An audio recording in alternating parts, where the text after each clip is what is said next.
And we are live. Welcome to this MMA Movement live chat. I'm your host, Rob Palin, and I am joined, as always, by the wonderful Sean Taylor, my Robin to my Batman, I'll say. How's it going, Sean? How are you? I'm all right, Rob. You have the name Rob, and you get to be Batman. Yes, yeah. Rob Wayne. I don't know how I feel about that. Yeah, well, we're gonna run with it. I already fucked up this chat already because I set the time to like 9:34 or something like that. I don't know why. Of course, we were going at 6 o'clock, but we're ready. We're here, and we have a few people in the live chat. Quarantine's getting to you, man. It is, and it's one other thing. When I was searching for our name, I searched for obviously Fight Talk, the old name of the channel. So something's going on. Something's going wrong. Noel is going to be delighted to hear that. Yeah, I know. If I say some weird shit in this podcast, that's why. I'm probably getting dementia or something. I'm going full Joe Biden, little American politics joke for you there. But yeah, I put a little thing up on the community tab to get some questions for this live chat before it. And also, the best way to get your questions in is through the live chat somewhere here, I think. I think it's on this side. And we'll answer them. But of course, the big news this week, because the big news every week, is UFC 249. But also, it seems like the UFC are going to have 3 events in the space of 8 days. So when the UFC says it's a fight week, it's actually a fight week this time because we have fights throughout the whole week. So Sean, thoughts on this whole thing? Thoughts on UFC 249 going ahead? We'll try keep it to a minimum of the pandemic stuff, and we'll talk about the fights. But thoughts on all this going ahead? I said last week I didn't think it would go ahead. I mean, it looks very likely now to go ahead. Barring something pretty seismic at this stage. Look, I'm going to watch it, I'll be pretty happy that there's some sport on to watch. But I think it's pretty distasteful putting on and forcefully putting on an event like this, given how everything is at the minute. I don't think it comes across very well, in my opinion. Yeah, I understand that. I do. I do think that this is slightly different just because commissions are on board now, and hopefully they can do whatever they can, whatever that is, to make it safe. So there is that. But 3 cards in the space of 8 days. Normally, I wouldn't be for that, in the usual days when there's no global pandemic, because like MMA events can be a slog. Like, I love fights, but MMA events can be a slog, and I'm sure people in the chat will agree with me. But I am happy, if I can just forget about everything else, I'm happy that we're getting some live sport. I'm happy that this pay-per-view is not going to be a pay-per-view in Ireland. We actually watch it on BT, so you can get that little day pass on Now TV. That's good. Yeah. I'm going to be watching this one legitimately for the first time, Rob. Is that actually the first time? Yeah. I'm breaking my pay-per-view virginity here this time. I felt like this one would be the one that you didn't do that for, seeing as you have a bit of issue ethically with it. Yeah, I do have. If it was pay-per-view on BT for us, I'd have streamed the hell out of it. But I have we have spare cash at the minute because there's nothing else I can spend my money on. Yeah. So I can't drink, I can't gamble. You can drink. You can gamble. You can do all them, but just not the way you want to normally. Yeah, not in the excess that I normally do. Yeah. So yeah, I'm gonna get the day pass on Now TV over here to watch it. Yeah. I can see the 17 people in the chat, so if the likes can go up to 17 immediately, that would be wonderful. It really helps us out if you like the video, and subscribe if you haven't already. Little announcement. I actually haven't said this to Sean yet because he's not involved, but no, it's not a big announcement. But this week I'm going to do a video, most likely live, ranking the best champions in UFC history. So I'm going to have the list of every single champion. This is going to be a big one, Sean. And I'm going to be ranking them in tiers from like A, B, C, D, E, F. Every single UFC champion ever. Damn. I know. And have you decided on the tiers yet? Yeah, so there's a standard tier thing. So it goes S, A, B, C, D, E, F. S is special. Every champion ever would say B. Ever. Standard. Yeah. Okay. Say that again? Every champion what? Like standard would be, there's nothing below standard. No, S is like special, like unbelievable, like Anderson Silva. Okay. So spoiler alert, Anderson Silva, a special like tier. So like, you'd have champions who maybe, a Nico Montano who could be down there very low, you know what I mean? Yeah, someone who won it, didn't defend it and stuff like that. Yeah, so I'm obviously not that old, so I haven't been around since UFC 1, but I have watched the majority or a lot of UFC events, and I'm currently going through them right now to be prepared for this video. So most likely on Friday I'm going to do this, maybe a similar time to this, but I'll make the announcement online. Pompous Psycho in the chat, I thought this was funny. He said, Rob Palin, why are you egregiously disrespecting young Sean in your about page by writing Sean's name in lowercase? I'm sorry, Sean. Why are you doing me dirty like that, for man? I didn't mean it. First you give me Robin, and then you do this to me. What's wrong with Robin? It's not Batman, though. That's true. But Pompous Psycho says we love young Sean. Put some respect on his name. I will update that as soon as possible. Thanks but to yeah, Pompous there for fighting my corner. Yeah, thank you, Pompous, for fighting his corner. So yeah, let's go and get into some questions here. I'm going onto the community tab. Let me get the questions from yesterday first. We'll go to them. I am just sharing on Facebook, Rob. My man. And follow Sean's lead. JLo Street. Here's one for you, Sean, mostly. Do you think Fury and Joshua will fight? I guess that means ever. Yeah, I do. I think they'll fight. I think there's too much money in the fight for it not to happen. Yeah. Yeah, and I think one of the main blockers to it was that Fury has a big team involved with him. So he's with MTK, who are his management company, and then his promoters would be Frank Warren in the UK, and Bob Arum in the US. But it seems like Bob Arum has most of the control now and sort of decides what Fury does. Warren's just kind of there. But the big issue would have been Hearn, who promotes Joshua, and Warren, who promoted Fury, have literally never spoken a word to each other and don't particularly like each other. Bob Arum would do business with the devil if there's a bob to be made, or if there's a dollar to be made. So I don't think it's going to be an issue. I think they'll get a deal done. Yeah, not next though. No, probably not. Yeah, I agree. But you never know what's going to happen once everything gets back to normal. Like a lot of the fights that we expected to go ahead without any issue. Sorry, that was me on the yoke.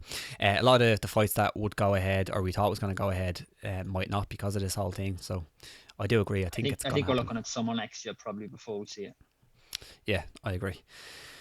Let me see some questions in here. I need to get this thing up. Excuse me. I was going to share this on Facebook. I never do it. Never share on Facebook. Never share on Twitter. I don't know why, but I never do. Questions. Okay. Here's one. Hippie Cola. What does it mean for Cater if he beats Stevens? A tough opponent, no doubt, but Calvin's not shy in competing competently with bigger challenges in the division. Does it beat Moicano? Could somebody like Yair or Frankie be next? And how does he fare against top six in general? I'm a big fan of Calvin Cater. I think he's an excellent fighter. And like, I think, I'm not saying you're disrespecting Stevens, but I think Stevens still, he's never going to be a title contender right now. Like, I think that's way past now his potential at this point, but I still think he's a very, very good opponent. He has a bit of a name. You could say if only because of the whole McGregor thing. Like, people know who Stevens is just because he said nobody knows who he is, but he's been around for a long time. Tough guy. It's good to get those type of fights in against really tough guys, and I still think he does have a name. I think it does do something for him.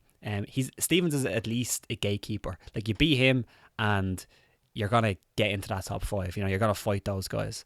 In terms of how we do against the top six in general, I think he's competitive against most, even the best guys there. I don't know if he beats everybody or even any of them, but I think he's quite competitive. But I think he's a really good fighter.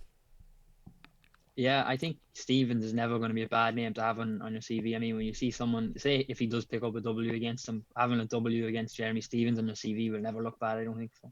No, it's a very good win. It's always a good win. Aaron Rabbit. If Francis Jairzinho, I think I said Francis Jairzinho was the same name. If Francis beats Jairzinho, what do you do with him? DC has the title shot, and who knows when we'll see that. So do you keep the most exciting heavyweight on ice until DC and Stipe fight, or do you keep him active against other contenders even though he's deserving of a title shot? It's kind of the $1 million question, isn't it? When you have two contenders, like two rightful contenders, what do you do with the guy in the meantime? What would you do with him? The guy who doesn't get it. Yeah. I think the virus actually has a big part to play in who gets the next. Yes. heavyweight title shot, because I think you could see. I haven't actually seen DC say whether this would eventually just go on too long and he just say, I'm done. I haven't seen nothing from him. I could definitely see where this goes on to the extent that DC says, I just don't want to put myself through another 12-week camp again at my age. Like he could well be pushing 42 by the time, unless of course they could go behind closed doors with it and stuff. But if he gets to the stage where he's pushing 42, is he going to want to put another 12-week camp in? Like, I don't know, because he seems really, it seems like he really wants this one, doesn't he? Like, when you look at when he's talking in interviews, he seems like he really wants to finish on this one. And it's funny because he was one of the guys who I felt like if he feels it's just he should walk away. Like, if it's not going to happen, he would. But right now, it seems like he really wants to get that fight. But yeah, like, I wonder if they do it behind closed doors, like if they can get both guys fit. It seems like Stipe is probably still not ready for a while, so who knows? But I do agree. I think. Go ahead. Like, what fight do you put on every fight as normal behind closed doors, or is the fights like, are they really going to put Conor McGregor behind closed doors? I don't know. I'd be utterly amazed, because the loss of Gate is phenomenal. Even if you do get a bump in pay-per-view, because more people are gonna watch it, I'd be utterly amazed if they were willing to take the Gate bump or the Gate loss on a fight like that. I guess it depends on how long it goes on for and how long it's going to be projected to go on for. Because, like, I mean, if the UFC can't have a Gate for the guts of a year or more, like, having Conor McGregor fight is better than not having him fight. It's regardless of that, because with MMA, you don't know. There's no guarantees that these guys are going to come back. And Conor can retire right now perfectly fine. He has enough money. Not that I think that there's a risk of that, but I think the UFC will look at it and say, if we're going to be out for a year, why not do these huge fights? Because we have to put them on anyway. But yeah, it's an interesting one. There's a lot of, like, it's basically unpredictable. It's like it's uncharted territory right now. We don't know what's going to happen. Absolutely. Yeah, absolutely. We've no clue. And Stipe might not be ready till the back end of the year anyway. And all the while Daniel Cormier is getting older. So yeah. Huggins 500. Will we ever see Brendan Dorman back on the show? Always enjoyed his insight and breakdowns. Yeah, so we've tried to sort out a show with Brendan a few times, and just schedule wise we couldn't make it happen. But Brendan's fucking excellent at what he does, and we'd love to chat with him. So get onto the best thing to do is get onto his Twitter or get onto his YouTube and say, get this done, because a little bit of pressure from the fans is what's going to do it. Right, John? Give the people what they want, man. Give the people what they want. Jump back to the community, get all your questions in, smash the like button, do all that. Salvastola, what should I spend my Trump check on? 1,200. I want to bet it all on Tony. Prostitutes. I think he's from Vegas too. When I was in Vegas, Sean, I'm not sure if I told you about this. Go on, sorry. But I better tell the fans. I went to Vegas to watch for many things, but I went to Aldo McGregor. I was going to say Aldo McGregor won. There was only one fight. I went to go see that, and we went to the casino. We were in the MGM, me and my girlfriend, and I was sitting there. We were playing slots, and she was like, "I'm going to go to the toilet." I was like, "Cool, no problem." She was gone for no joke. Literally, she was gone for 15 seconds. And 3 prostitutes came up, sat beside me, and was like, "Do you want to have a good time?" I was like, "Nah. I have a girlfriend. It's all good. Thanks for asking, though. I appreciate it." The prostitutes basically said to Rob then that just because there's a goalkeeper doesn't mean you can't score. Yeah. So he walked off anyway, and then my girlfriend came back and I goes, "I have a mad story," and she goes, "I have a mad story too. I was in the toilet there, and 3 prostitutes walked in, and just talking about being prostitutes," and I was like, I'm pretty sure they were the same prostitutes that just come over. That was my story. But Vegas is some spot. I absolutely loved it. I want to go back next year. Yeah. I keep forgetting you were in Vegas. Yeah, it was class. But anyway, to the question. Sal should put his Trump check on red, then put that on Ferguson, and then when Ferguson wins, go and have the most fantastic night of your life. That's what you do, Sal. There you go, Sal. Disclaimer, I take no responsibility for any loss of funds. Right from Sean Taylor's mouth. Cool. I'm all for that. Go for that. James Maudsley, do you think it's better to be a specialist or an all-rounder? Sean, specialist or all-rounder? All-rounder. Specialists get found out eventually. I think being a specialist will take you so far. I think we've seen that with a lot of guys like Damien Maya.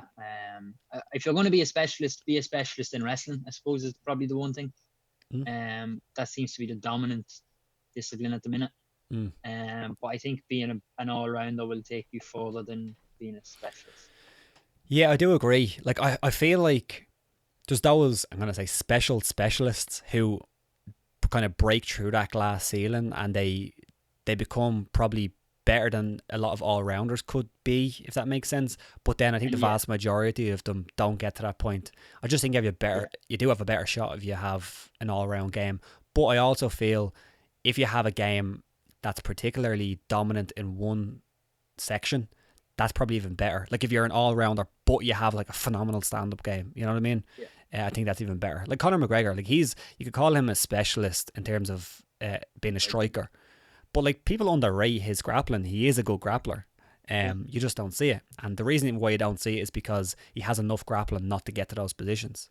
So yeah, I think his takedown defense against Khabib wasn't disgracefully bad for someone with Khabib's ability. RN, question for Sean, unrelated to MMA. How's the Marvel movie marathon going? The cinematic universe.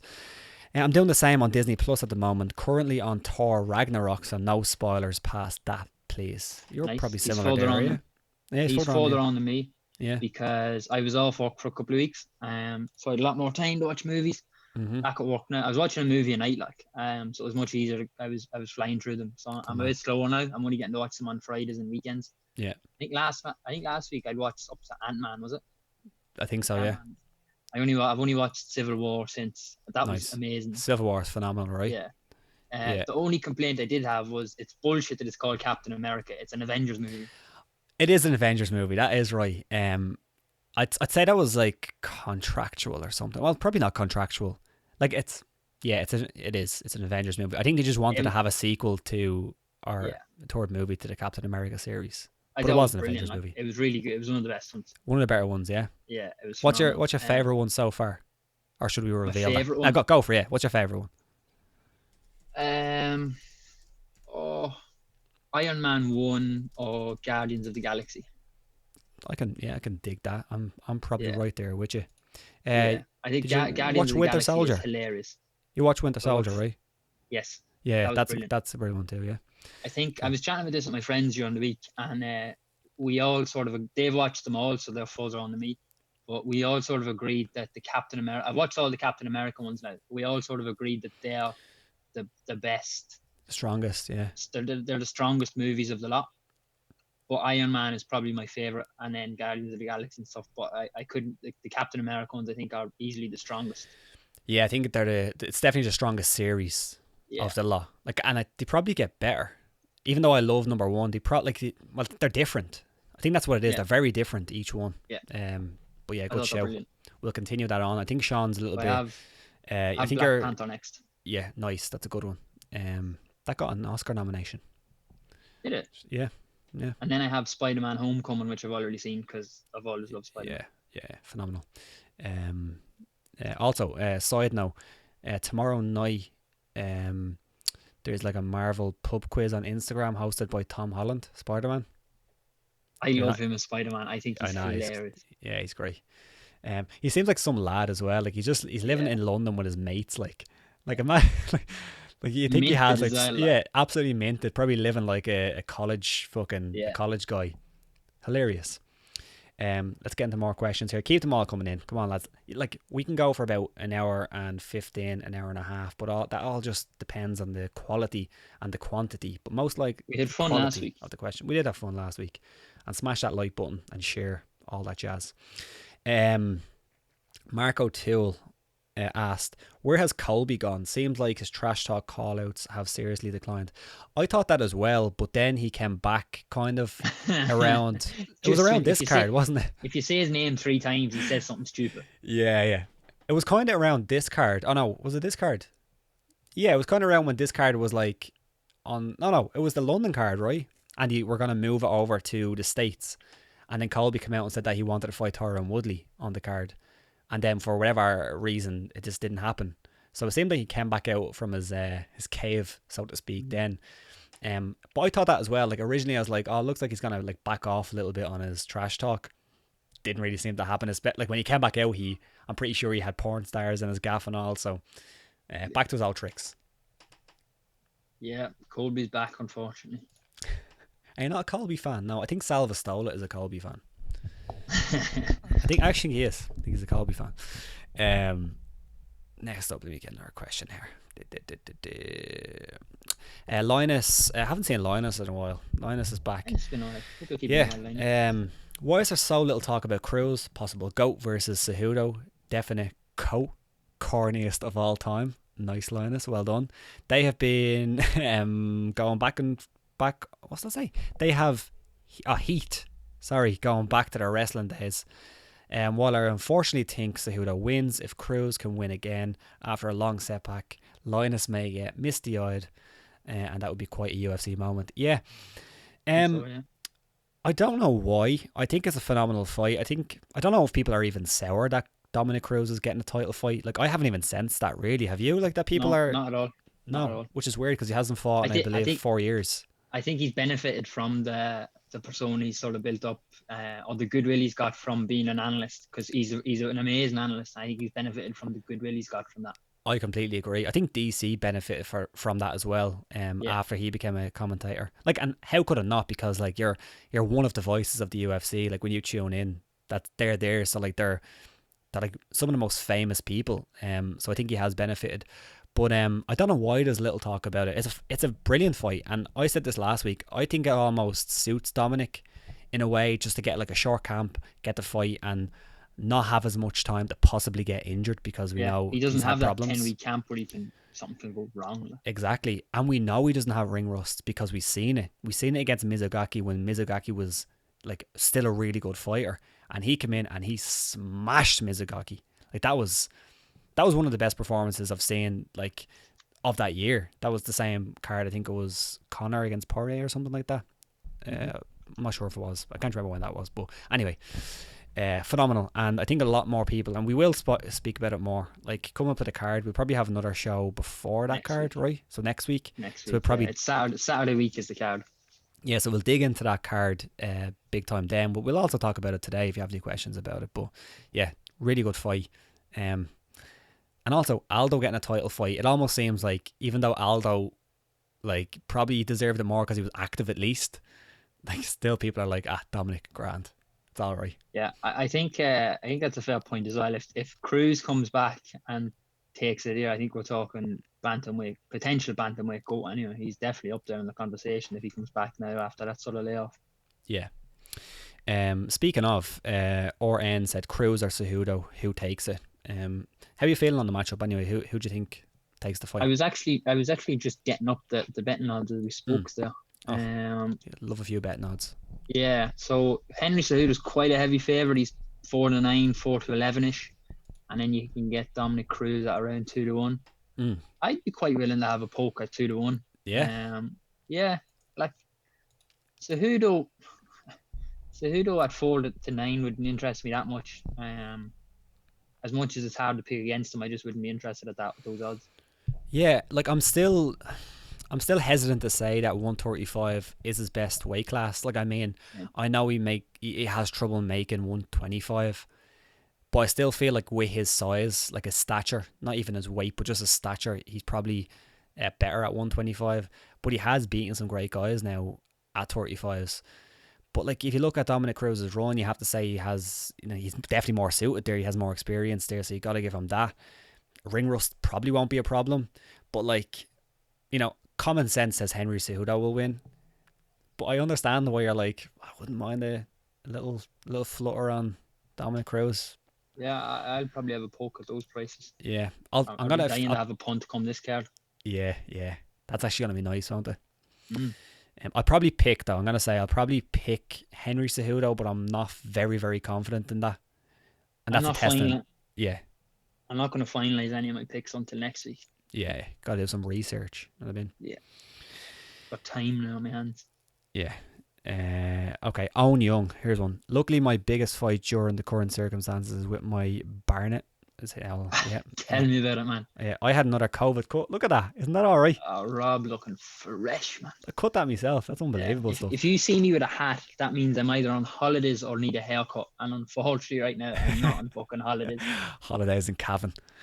Yes, we was having problems with that. But what would you consider the biggest under the radar fight, if there is one, at UFC 249? It is a phenomenal card. I think most of the fights are worthy of your time. But let me pop up the card here and let me see. I think I have mine. Do you have yours? I have the card here, yeah. I'll let you go first and then I'll give you mine. Hopefully I don't pick the same one. I think we might pick the same one, though. Should I say at the same time? Yeah. Vicente Luque and Nico Price. Yeah, that's it. Yeah, it is. Although maybe it's not. Maybe that's not under the radar because, well, to MMA fans, like hardcore MMA fans, they're probably going to say we're crazy because everyone's looking forward to that. So let's, apart from that one, because that's phenomenal. Okay. What's your under the radar? But the rest of them are the same. I'm looking forward to Bryce Mitchell and Charles Rossa. Yeah, I think that's a great fight. I'm looking forward to seeing Bryce Mitchell, even though he's an absolute moron. I think he's a good fighter with a lot of potential. So I'm looking forward to seeing more of him. Listen, man, they get punched in the head for a living. Not all of them are going to be sophisticated individuals. But that is a good fight. I'm interested in Ryan Spann against Sam Alvey. Not really for Sam Alvey, although, you know, who doesn't love Sam Alvey? But I think Ryan Spann has some potential, so I'm interested to see how he gets on. The rest of the card, I don't think you could say are under, or the rest of the fights, they're not really under the radar. Like, they're fairly big fights. Everyone knows about them, you know. Jacqueline Daisy Face, will Cruz be better or rustier when he comes back? Gee, that's a good question, actually. Like, it's hard to say he'll be rustier because we've seen him not suffer from ring rust before, but then it's hard to say he's going to be better as well, isn't it? Exactly, yeah. I don't know. I'm gonna say better. Fuck it, why not? Yeah, like, you'd be more inclined to say better given what we've seen from Cruz before when he's coming back off a layoff. Yeah, I do also wonder. 4 years is a hell of a long time, though. I do also wonder as well, like with these guys who become analysts, a lot of them do say they improve their own game because they're analysing other fighters' games. And I know Cruz has been doing it for a while, which is part of the reason why I'm going to say, I wonder if that has actually helped them as well. Not just the physical part, but the mental part. I wonder. Open you question. Think so? Yeah. Pompous Psycho said, be sure to smash the like button. He also asked a question. He directed this at Sean. So, he obviously doesn't want me to answer it. How is, but thanks for the likes, Pompous. How is Henry Cejudo going to set up the takedown versus Cruz? Keep in mind, Cejudo is punching up at Cruz. Punching up requires more energy for 5 rounds. That is true. Yeah, Sean. that's true. Yeah. How is he going to set up? As he likes to say himself, he's an Olympic gold medalist gold medal wrestler. So I'm sure he'll find a way to get a takedown in there somewhere. How is he going to set it up? I'm not an Olympic gold medal wrestler. Are you not? So, no, unfortunately. What are you doing on this show? I know. That's why I drafted you in. For fuck's sake. Don't believe everything on a CV, Rob. Yeah. So yeah. So you're not. Sure you weren't a model either. So when you wrote down you were a model, alright, we've believed that one then. Yeah, I'm sure he'll find a way to get a takedown in there. He's one of the highest level wrestlers we've ever seen in MMA. So. Yeah, Cruz is a weird guy to fight though. Look at all that crazy weird footwork that he does. So he is a difficult guy to take down. But we have seen him taken down in the past. So I'd imagine if I had to put money on it, I'd say Cejudo gets a takedown, gets at least one. Oh yeah, definitely. Yeah. I think that's an interesting point though. Sorry, just about the punching up and for 5 rounds and the bigger guy and stuff. It'll be interesting to see if Cruz can sort of bully Cejudo around. Yeah, and Cruz has always had really good cardio, but like even though I don't think he's going to be rusty, perhaps his gas tank won't be as good as it would be if he was active. You know, that could be a problem. So just some open questions about cardio there on both sides, I think. Matthew, what do you think the risk of Dom Cruz failing or falling to bits, physically against Cejudo due to his multiple and persisting injuries? I mean, it's possible, isn't it? Like, I don't think we've ever seen him get really injured in a fight. It seems to be training, so I guess that's a good omen. But you know, he's been through the mill. Like I can't really, like, off the top of my head, I can't think of more fighters or another fighter who's been so plagued by injuries in his career than Dominic Cruz? I thought, yeah, look, it's hard, you can't say his body is liable to fall apart at any time, judging on his career. Yeah. And it's not going to get more stable as he's getting older now as well. Yeah, that's It's only true. going to get a bit more brittle as well. So the shorter camp will definitely do him a favour in that sense.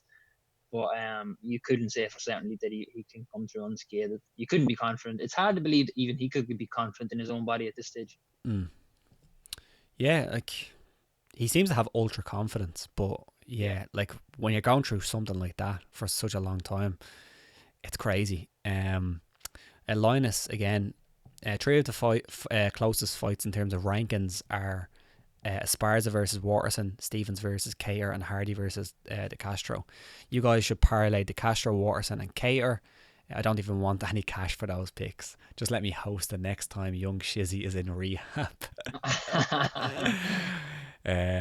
Who do you guys like? If you do you have the odds? Yeah, I do. So he wants De Castro, Waterson, and who was the other one? Olenek.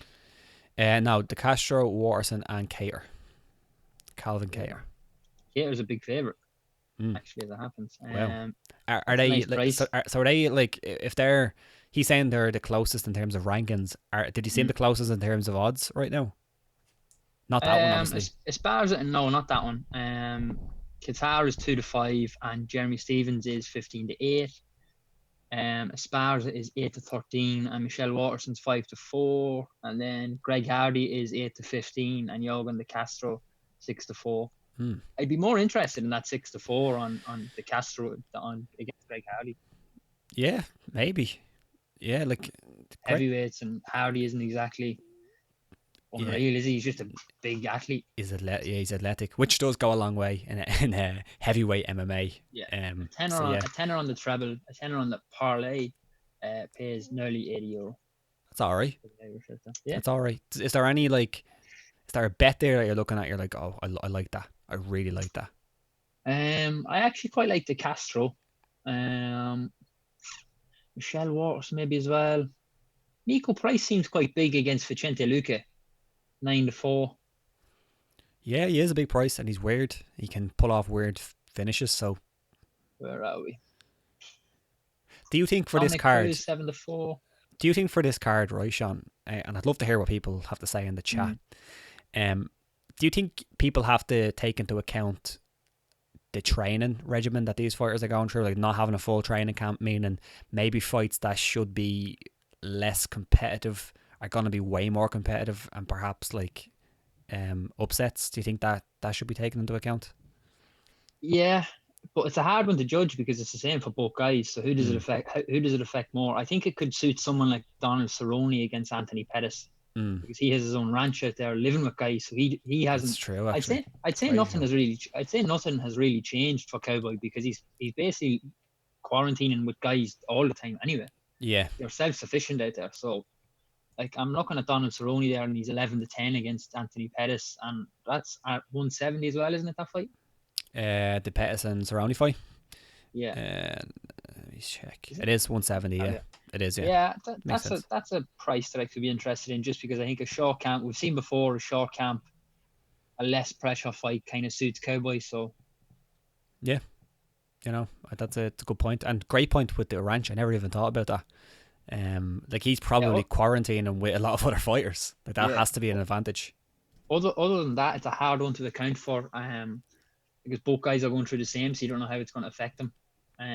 As in, Tony Ferguson's had a longer camp than Justin Gaethje, but what sort of camp has he had? And Ganou's had quite a long camp, it seems, as well. He's been sort of training for a while, so I don't know. It's a hard one to account for, I think. Yeah. Personally. No, I agree. It's a tough one. Marco Till, will the commentary team have to sit 2 meters apart? I assume so. It makes sense. Like, like, even if like they don't have to, they probably should. Like, it's not a big difference, really. Like, yeah, I think it would be a pretty bad look if they weren't. Yeah, I agree. I think they will, because I was listening to, I think it was Ariel's show, when he was talking. I think it might be Ariel's new show Daniel Cormier, and I'm pretty sure Cormier said that they were going to do that for the event that got cancelled, so I assume so. Jacqueline Daisy Face, would it be smart for myself and the Alpha to throw a $5 each on Big Boy to win against Ngannou? Man, maybe. Like, Ngannou loves to strike, right? That's his game. He's not going to go for takedowns. And Jairzinho Rosenstruck has a credentialed kickboxing background, so like, it's all to play for there, I think. Yeah, I couldn't endorse that bet personally. Yeah. It's not one I'd be looking at. I probably wouldn't bet on that fight. I think Ngannou is very short at 3-10. It's not. I wouldn't be backing him at that price, but I probably wouldn't be looking at Rosenstruck either, because I would see Ngannou as the winner there. Yeah, heavyweight fights are particularly tough to bet on. It's heavyweight, and this one is probably even more so. It's hard to dissuade anyone from taking a punt on a heavyweight outsider at the end of the day, really. Yeah. Clean Corona cut, nice. Thank you. Rob has a new career path after. I know, yeah. I've kind of become a barber. Yeah, but I can only do one hairstyle. That's it. And I can't cut the top. Jacqueline Daisyface, is Kevin Lee's man bun the source of his cardio issues? Good question. Yes. I would love to see the depth of the man bun. What an awful hairstyle. Anyone with a man bun should be put on a watch list. Yeah. It's not great. It's not a great choice. I don't know why you'd even choose that. Why would you go for that? Man. Yeah, not great. So we say yes. Cardio issues, man bun, cut it off and it's all fixed. Yeah, cut it off and he's getting a title shot. Yeah, exactly. He's going to be Habib, Sean. Yeah. Let's be that MMA aerodynamics when the man bun's gone. Let's be MMA fans in 2017.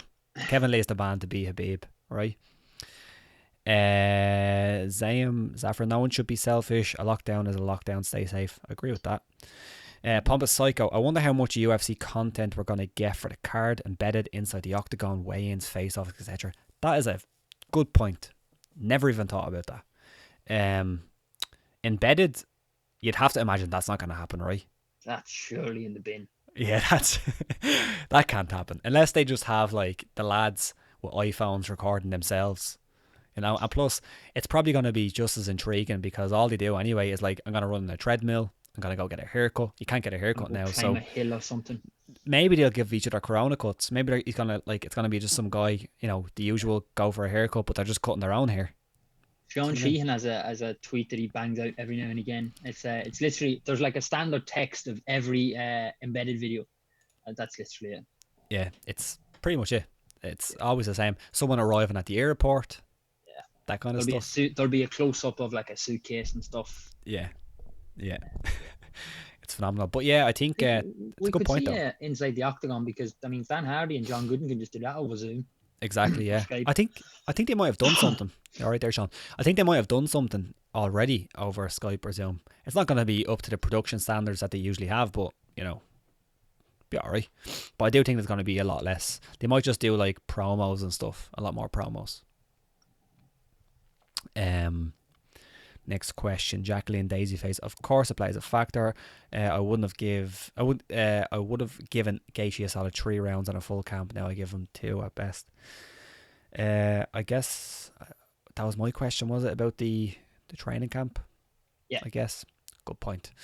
Zneb Rem, can you guys name all the MMA YouTube channels that you follow? All of them. Jeez, I think off the top of my head, but I'll give you some. Sean, do you have any? Think of some that you have as well. But I follow MMA on Point. I follow. I'm writing a little bit for them right now. So go check out their videos. ESPN MMA, I follow it, but I don't watch it a whole lot, to be honest. Yeah, I think it's just because of who they have. Like they usually have content with some guys that you want to watch. Exactly, I watch the interviews, but I don't watch it too much. Luke Thomas, I follow. Is my main man. Jack Slack. I listen to Fights Gone By most weeks. Who else do I have? Who else do I actually watch? There's a guy, I'm trying to get the channel's name. I can't remember it. Morning Combat. Joe Rogan had him on before. It's like, I thought you were like, what's his name? Joe Rogan? Oh, it's Joe Rogan. Yeah. No, Rogan had him on before. I'm gonna try. It's like, behind the scenes. It's like Embedded except better. Oh, What's the name of the Roots of channel? Fight? Um, Is that what it's maybe. called? I think I know what you're talking about. Who else do I watch? No, not that one. Morning Combat. Mixed Molly Whoppery, phenomenal, but obviously doesn't put out an awful lot of stuff. But like the stuff that he does put out is worth watching. Absolutely. I know the channel. Anatomy of a Fighter. Anatomy, yes, that's that's what really I wanted good. to say. BJJ Scout is good. So yeah, those are the main ones. Oh, I follow Jimmy Smith. Yeah, those are the ones I can think of right now. Yeah. If I was to give you one, it's Luke Thomas is the man to follow, in my opinion. I think he's just phenomenal at like breaking down and constructing an argument. Yeah. And he's like an angry old man sometimes as well, which I do enjoy. Yeah, it's quite funny. Yeah. Where are the Tony jokes at? Do you have any Tony jokes? No. Tony's probably busy out fucking headbutting walls or something. Jacqueline Daisyface has a few. Tony wakes up his parents to tell them they got sick at 4 a.m. Nice. Jacqueline Daisyface said that she is rocking the top knot right now. Jacqueline, man, come on. Better than that. Our listeners are better than that. Yeah. Max B. Welterweight is the most frustrating division for me. There's so much talent, but a lack of huge fights. One title fight a year and rarely a top 5 matchup. What do you think is the most frustrating division? Is it welterweight for you, Sean? I actually think he's making a fairly valid point there regarding the division's been kind of held up for a few years, because I happened to be looking at Tyron's apology during the week, and he hasn't been that active as a champion. Yeah. When he was champion, I guess. Yeah, Tyron was quite inactive as a champion. Usman hasn't been the most active guy either. Yeah, it's frustrating as well because there's a lot of good fights there at welterweight at the minute. A lot of good guys that you'd like to see square off against each other. What's frustrating for me? Lightweight's quite frustrating for me. Yeah. Like it's a phenomenal division, but I get what you mean. Yeah. It's similar to welterweight in a way. It kind of gets held up quite a lot, and fights that are supposed to happen 5 times keep falling through, stuff like that. Yeah. I get welterweight. Like I don't know if it's frustrating, but I'm kind of frustrated that women's featherweight even exists, to be honest. Like it's a bit silly. Like if women's featherweight can exist, why can't 165 exist? Yeah. Men's. Or why don't they just sign some featherweights for once? The UFC. So that kind of is frustrating. But yeah, I get the welterweight one. There's a lot of good matchups there, but it seems like they just don't happen. Not the best. Jacqueline Daisyface. This is not on the live chat, but I need to ask you this one, John, because it's an important question. Okay. Would you rather let John Jones have his way with you, or have a fisting date with Jan Blachowicz? Oh. Jesus. By letting John Jones have his way with me, does that mean that he just kicks the fuck out of me for like 5 rounds or something? Or are we taking the nasty meaning of that one? I don't know. Let's go with number 1. I assume we're going to take number 1 then. Yeah, if I had to choose between John Jones beating the shit out of me or Jan Blachowicz fisting me, I'm taking John Jones beating the shit out of me all day. I'll take the brain damage. I'm not having the mental trauma of Jan Blachowicz fist me. I'll take your options as well. Yeah, I think that's the clear winner of a bad bunch there. Yeah. Get your UFC rankings up here, Sean, because here's a question that you're going to need them for. Okay. And I lost my page. Have it. It's actually Jacqueline Daisyface again. Not in the live chat, but in the community tab. Get all your questions there in the live chat. Give us some more. Give us some good ones. And if they're not MMA related, who cares? Just once they're good. And hit the like button. Subscribe. If you didn't listen to the start of this, I'm going to do a ranking every single champion in the UFC history list this Friday. So join me for that. So subscribe to the channel. Here we go. Who is the dark horse in each division? Sean. Oh. This is a good question, but it's a tough one as well. So dark horse, how are we going to define dark horse here? We're going to say like a guy who isn't expected to do great maybe, but we think possibly could contend or win a title. Is that Is that a good definition? I think that probably makes sense now. Yeah, I mean, it's probably the most. Yeah, I Yeah. think that's probably the best definition. Okay. That's What we a starting tough one in some of them divisions. Flyweight. Dark horse there. Jesus. It's good to see that they have 15 guys in the rankings now as well, I suppose. I know, yeah. And the old blank champion picture. He's a dark horse. Dark horse. Slim Askarov, Pickens, maybe, I don't know. Moreno. I'm gonna go Moreno. Brandon Moreno. He's a fairly good fighter. Yeah. I think they're all dark horses. Unless your name is Joseph Benavidez, Jussier Formiga, or Davison Figueiredo, you're a dark horse. Maybe Pantoja. Yeah, I think anyone outside that top three there could be considered a dark horse. Yeah, and give us your suggestions in the chat because we might struggle on some of these as well. Bantamweight. Who's your dark horse at Bantamweight? There's a lot of good contenders there, but who could you actually call a dark horse? How can you actually call a dark horse? I don't know. Like, is Corey Sandhagen a dark horse? See, I'd say that as well, but like he seems to be like in a title discussion right now, like a discussion to get a title fight. Yeah, I don't know if that's quite cheating, but I'll give you my login. Okay. My logic for picking him as a dark horse because Dominic Cruz getting the next title shot, and then it's Peter Yan and Aljamain Sterling.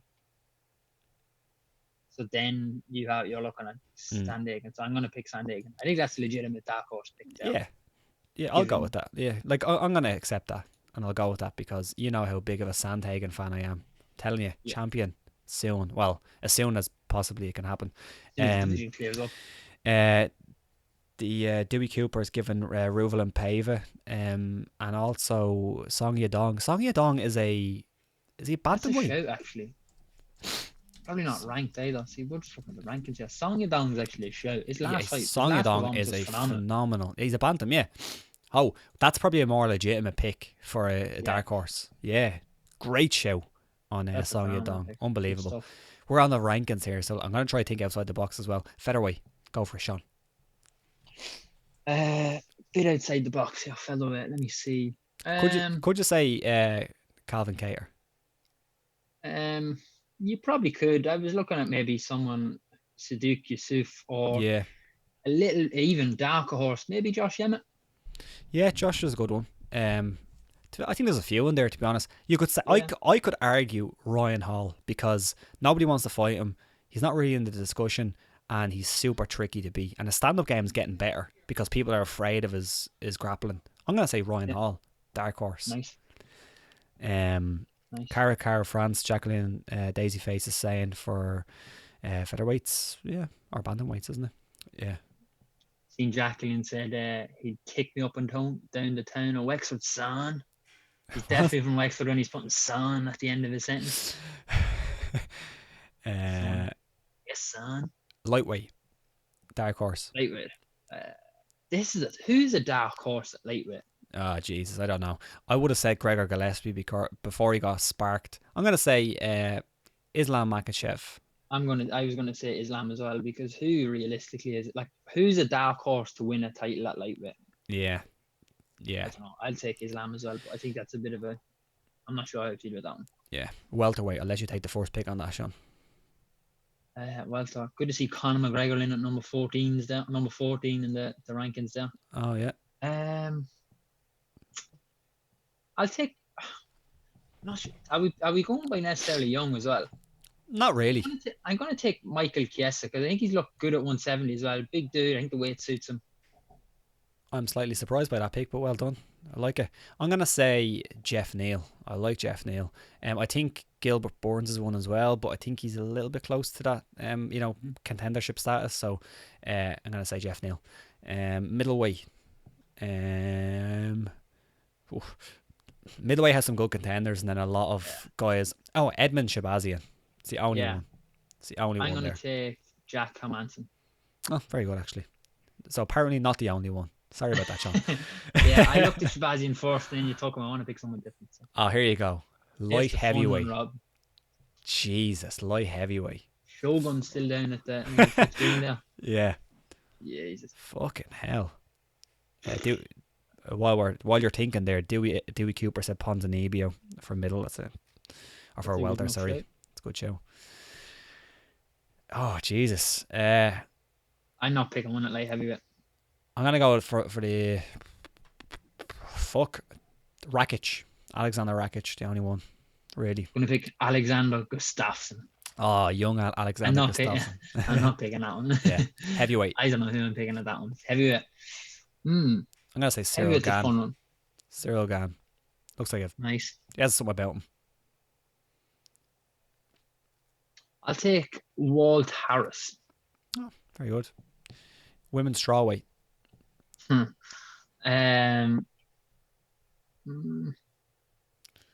Tatiana. Like, is she really a dark horse? Yeah, she's a bit like. Oh, sorry, I'm looking at pound for pound now. Sorry, I'm in the wrong division. Still, strawweight. Is still strawweight. Oh, she's strawweight. Yeah,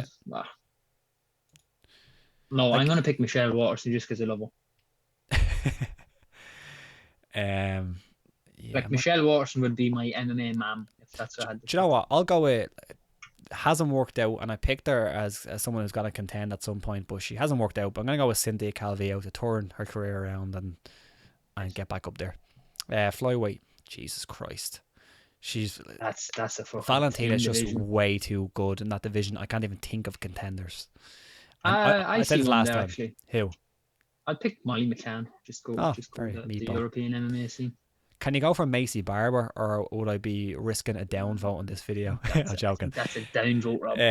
Andrea Lee. I'll go with Andrea Lee. There's not a whole lot there. And then women's featherweight, I'm going to go with Amanda Nunes. That's my pick. What about Bantam, Rob? Bantam. Jesus, slim pickings there as well, isn't it? Would you say Macy Chiasson, like, even though I don't think she'll compete with Amanda, but who else really? Yeah, I don't know. There's not really one there. Yeah, it's not great. No, it's not the best. Cool. Let me go back to these questions. Max B, do you think there will be a heavyweight KO at UFC 249? Ngannou versus Rosenstruck could be Lewis versus Ngannou Part 2. I fucking hope not. And Greg Hardy looked like a decision fighter against Sasoli and Volkov. He kind of did. He got very, very. He slowed down quite a lot, and then his power kind of disappeared. Man, Ngannou Rosenstruck should be a lot of fun, but there's always that risk, isn't there? But do you think there's going to be a KO? In between the two heavyweight fights, Jesus, I'll be disappointed if we don't see one KO. Yeah, I'll be quite disappointed. I'm gonna say there's gonna be. I think. Yeah, there's got to be, right? I'll be well and truly on the sauce if I sit through two heavyweight fights without a KO. Yeah. It's heavyweights aren't great.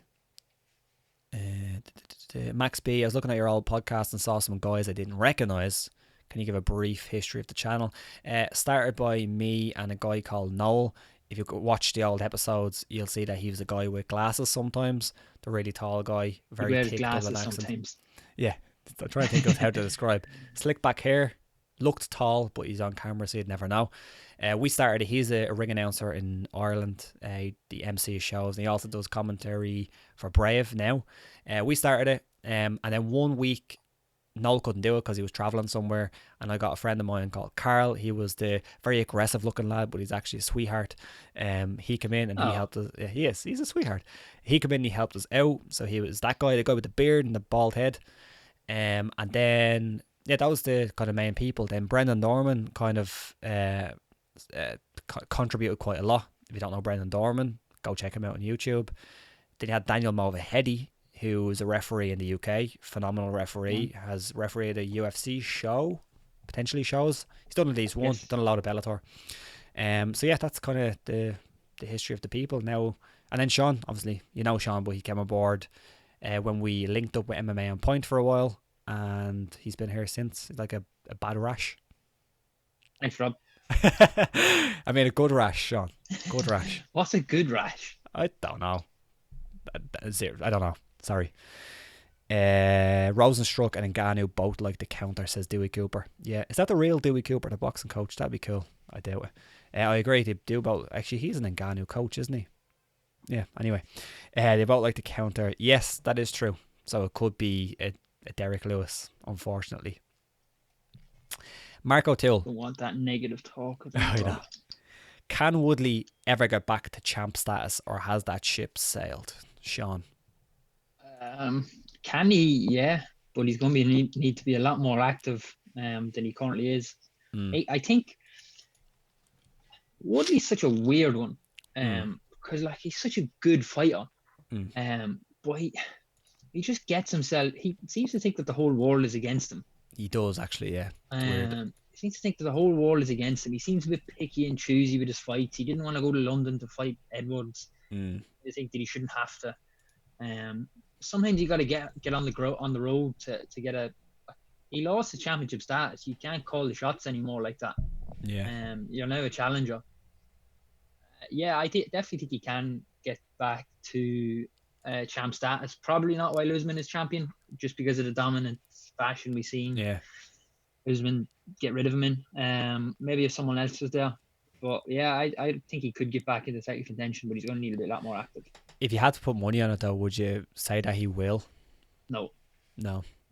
Yeah, I agree. He's getting old, man, as well. He is. He's up there. And this potential break, if he doesn't fight in between all this stuff, that's going to make it worse. That ain't doing him any favours, eh? No. Like, I think, like, he's beat Darren Till, who's up there. He wasn't competitive at all against the current champ. So, yeah. And honestly, I think Colby gives him a decent fight. I really do. I mean, you can break it down. I gave his first fight with Wonderboy to Wonderboy. Yeah. You could say he was quite fortunate to get a draw there. Yeah. Yeah, so it's going to be tough for him. I don't think he's going to get back to title contention. I definitely think he has the skills to get there, but yeah, I agree. The time is ticking away. Did you see this? This is not a question. Get your questions in before we end the live chat. We're going to go for a few more minutes. But did you see this with Robert Whittaker saying that the reason why he took a lot of time off and stuff was because he got burned out? Yeah, I thought that was really interesting. I've seen Laura Sanko, the UFC. Yeah. She does like interviews some analysis and stuff. And some work and interviews for them and stuff. I was her I seen actually. That's how I seen the story, because she said, like, when you think about it, like, being a fighter is so mentally, physically, emotionally taxing. Like, it's unreal. And she actually made a great point. She said you have different styles of fighters. So you have the likes of Jorge Masvidal, who fighting just comes naturally to. He was raised fighting. Yeah. He came out of the womb swinging. And then you have guys like Robert Whittaker, who seems a very intense guy when he's in camp and training and stuff. And you can just imagine how fucking physically taxing and emotionally taxing that would be like. Yeah. So you can imagine that a camp would take a lot more out of him than it would the likes of Jorge. So yeah, I can totally see how that would have come about. Yeah. No, 100%. And Whittaker does seem like a very introverted type of guy. Like he's not, he doesn't seem like a brash, showy type of guy. And like when you're kind of out of your comfort zone, and I'm sure like you get it as well, like it is like very taxing mentally on you, like when you're completely out of your comfort zone. And I think fighting, not the active fighting, because he's obviously a phenomenal fighter, but I think the whole, the show business side of it, I don't think that's his scene really. So you can imagine like him, especially as a champion, and having to kind of carry the promotion for a lot of these fights against guys like Yoel Romero. Like, not only are you going into a fight with Yoel Romero, and that's terrifying anyway, and physically draining because of the training that you have to do, but when you have to hold up like your side of the promotion, which is probably the bulk of this side of the promotion with someone like Yoel, because he doesn't speak very good English or anything like that, you're the guy with the spotlight, that's got to be tough on you mentally. And I can completely see why that happened. Like, that happened. The thing with this as well is the actual easy part of fighting is the 15-25 minutes where you're in the octagon. That's the easy bit for them. Yeah. It's all the other bullshit like training. I was listening to an interview with Tony Bellew, who kind of reminds me a little bit of Robert Whittaker, just with the mentality and where they're quite intense around it all and stuff. And he said, I mean, if fighters they'd fight every month. Yeah. But it's the 12-week, it's the 12-week camps that are the issue, away from family, cooped up in a room. Yeah. Fucking rolling around, sweating with guys every day. The actual act of fighting is the easy bit. It's the other stuff that goes with it. The media, the training, the camps, the nutrition, the cutting weight and all that. That's the real draining bit. Yeah. And just the wait between your fight and when your fight got signed, because like if you can boil it down to like something really simple, like an exam or something, like how stressful is like the lead up to an exam? You're like, oh, it's fucking, this thing's just on my mind, and then like multiply that by 100 because you're gonna go in there and potentially get knocked the fuck out in front of, you know, thousands of people watching live there, and then, you know, millions of people watching around the world. So like that's got to be really like taxing on your mind. Like that's got to be insane. So yeah, if all hopefully they had to do was turn up and fight, that's easy. Yeah, like hopefully he like recovers and stuff, and yeah, you know, he comes back, because wonderful fire. FIFA King UFC, thoughts on Uncle Child's YouTube channel, also any songs or albums you love at the minute, all the best. So Uncle Child's YouTube channel, that's actually one I do subscribe to as well. I don't watch it religiously, but like I'll watch topics when when he puts up topics that I'm interested in, I'll watch them. And you know, Child's great, like he's a really good talker, and like he can just put out a video talking absolute nonsense. And that's not like, I don't mean that all of his videos are nonsense, but some videos he literally comes on and talks nonsense, and I'm sure he knows he is, and he'll get like 600,000 views or something. Well, probably not. I think Child plays the character very well.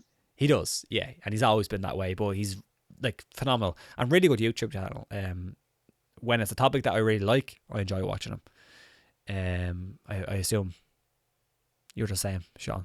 You don't have much. I think I'm subscribed to as well. I think he plays his character very well. Yeah, again, depending on the topic, that's when I'll dip in and dip out.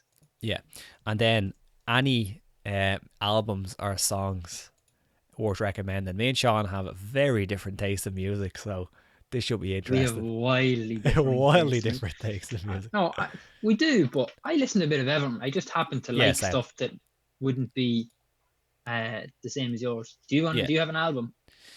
An album. Let me try. Like I listen to a lot of old stuff, so like it's all, like I'll be recommending really old albums, but I like a guy, right? His name is the White Buffalo. Have you ever heard of him, Sean? The White Buffalo. And it's gotta be weird because like you obviously know me as I like a lot of kind of metal and rock music and stuff. You could probably say this guy is like a country rock artist, but he's not the country of like that you think, you know, he's not the corny country. He's more like blues country and rock country. And he looks like a biker. He's a great artist. But his new album is out, and I've been listening to that. So the White Buffalo.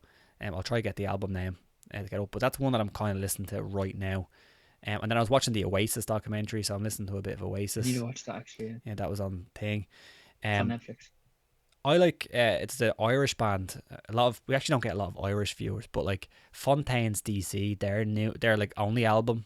So Fontaines DC for Dublin City. Listen to them; they're quite good. What do you have, Sean? I'll think of some more. If I'm giving you an Irish band, I'll give you Hudson Taylor. I love them. I think they're really good. Tom Grennan is a guy I really like. He's an English guy. He's from Manchester, I think he's Manchester. But his music is stuff I really like. Give him a look. And then I'm a big grime fan, so like Stormzy, Skepta, Dave, AJ Tracy, anything like that. Any of those guys' albums are really good. If that's what you're into. Yeah. Who else album wise? Jerry Cinnamon's album was one I listened to actually recently. I got recommended that on Spotify, like him in particular. Like I got one of his songs. I love him. I think he's brilliant. I like the way he doesn't disguise his accent. Yeah. That's just good. Really like raw. Yeah. I've been listening to like some old stuff that I like. You can't go wrong with like the Kinks. I was actually listening to like the Kinks or the Cooks. Cooks are pretty good too. Yeah, the Kinks. You know, like Lola, or like You Got Me, or Sunday Afternoon, those type of things. I love the Black Keys. Now the most recent stuff isn't the greatest.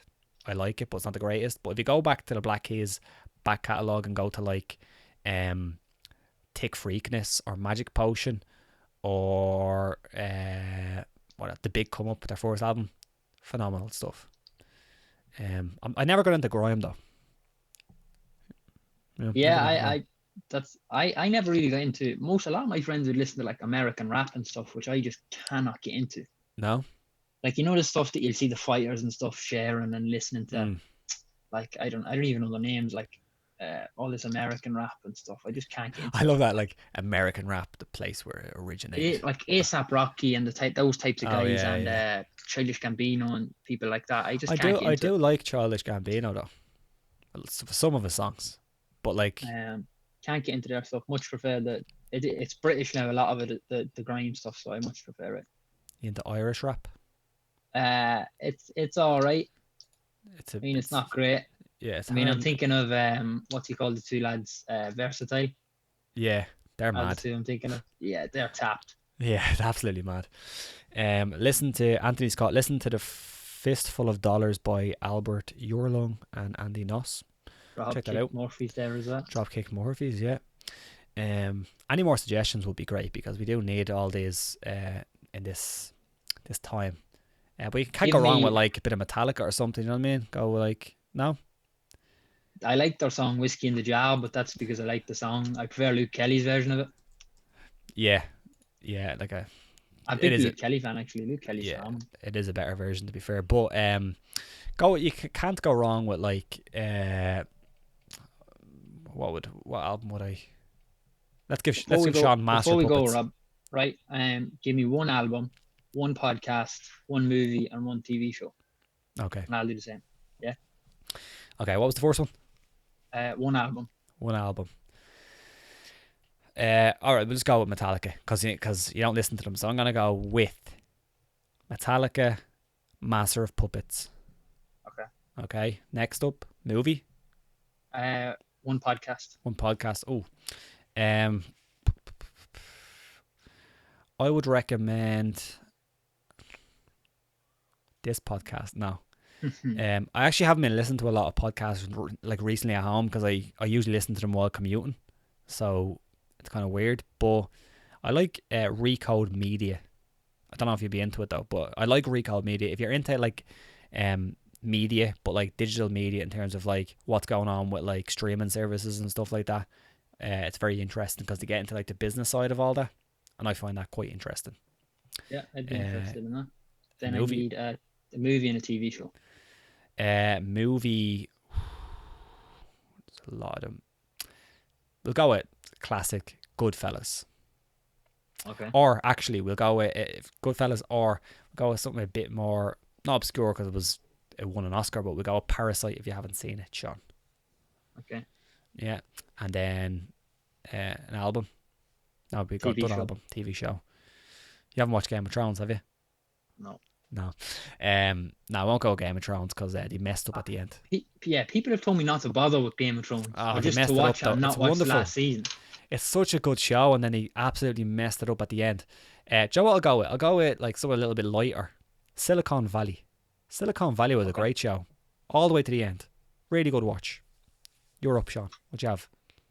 Album. I'm trying to think of albums that I would happily listen to all the way through at any time. I give you Green Day, American Idiot. Oh, that's an album. Jesus, that's surprising. I like Green Day. Yeah, big fan of that one. I was supposed to go see Green Day. Got postponed, obviously. Oh yeah. Then what was next? Podcast. I'll give you. I'm trying to think. Listen to a lot of football podcasts. Price of Football is a good one if any of our US fans are into soccer.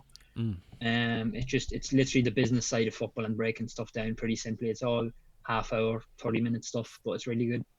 Nice. What was it then? Movie. Movie. I don't watch too many movies. It's not gonna be Uncut Gems anyway. Movie. What have I watched recently? Joker. It's not. It's an obvious pick. Like that was one of my favorite movies ever. Yeah. I can't wait to watch that one again actually as well, which a lot of people disagree with. That did like it. They don't want to watch it again. And then what was the last one? TV show. Yeah. F1 Drive to Survive on Netflix is really good. Even if you're not a F1 fan, it's a really good watch. Yeah. As Zayam Zafran, I can't say your name. Sorry, said Green Day, Jesus of Suburbia. Phenomenal song, really like a ballad almost. I seen FIFA King asking if any of us have ever been to Leicester Picnic. I've never been to EP. No. I have once. Yeah. And it shook me to my core. Man, for 2 weeks I was not right. Yeah. That broke me. Yeah, no, I've never been. I was never actually a big festival guy. I love outdoor gigs, but I was never a big festival guy. But I went, right, and I saw two acts there the whole weekend. yeah, I just sat in around the tent drinking cans like the whole time. The crack, it was great crack, but you don't go for the music, in my opinion. you go for the cans. Yeah. And yeah, the crack in the cans. Pompous Psycho says he only listens to Katy Perry and Joy Division. Nice. I don't mind Joy Division the odd time. I don't mind them. Minstrels Davis said Black Album. Yeah, go for Black Album as well. You can't go wrong. That's Metallica, Sean. You'll love Teenage Fan Club if you like Oasis, said Muzzamil Country. Sorry, messed it up. Zem said Irish rap. I'll have to check that out. Yeah, it does exist. It's been around for a while. It's so. It's a bit strange at times. Alex Pearson. We'll do a couple of more questions. I'll get them in with quick fire ones, and then we're going to get out of here. And like the video, and also join me on Friday, ranking every single UFC champion ever. It's going to be phenomenal. If you had the money right now, who do you think Conor's next opponent would be? Oh, you had money on it right now, sorry. Who do you think Conor's next opponent would be? And do you think Poirier beats Hooker? And is that a good matchup for Conor? So yeah, Conor's next fight. Jesus, Nate. I agree. I'm coming round, Rob. I'm coming round. Why do I have to agree with you? But I do. Yeah. I know. Yeah, Nate. I think. Yeah, I agree with that one. I think the virus has kind of put paid to the plans of giving him the winner of Ferguson and Khabib. That's kind of put that on the back burner for now. I'll go with that one as well. And then, do you think if Poirier beats Hooker, that's a good matchup for Conor? Yeah, like Poirier, Conor. I'd like to see that rematch. Like considering, where they were in their careers, it kind of makes a bit of sense, right? Yeah, I'd love to see that fight again. Poirier's looked phenomenal at 55. He's grown. He's one of the most improved fighters. He's one of the guys who's moved up a weight class and improved the most. Yeah, definitely. So, yeah, I'd love to see that fight. Marco Toole, what current Irish fighter would you put your money on being picked up by the UFC and climbing up the ranks? I'd say Ian Garry. Ian Garry or Reese? Yeah. I think Ian Garry has a shit ton of potential. Where that potential goes, and if it comes to UFC level, who knows? But I think he has a lot of potential. FIFA King UFC, talk about Irish rap. Ever hear On Your Knees by MC Pat Flynn. MC Pat Remember Flynn? MC Pat Flynn? I don't know who that is. Yeah, you wouldn't. That was like back when I was in secondary school and stuff. So it used to be these videos. There was MC Lynchy as well, was his big rival. He used to be spitting about each other. These country lads, are they? Kinda. All right. They're like, they used to be taking videos of each other on like the old school Sony Ericssons and stuff like this. Oh, Jesus. And yeah, it was grand. We thought it was cool at the time, but looking back on it, it wasn't great. Like, yeah, it was just them shouting really fast. Yeah. Do you remember the Rubber Bandits kind of had music? Yeah, they were great. Whatever happened to the other Rubber Bandit? Roisin, I wanna fight your father.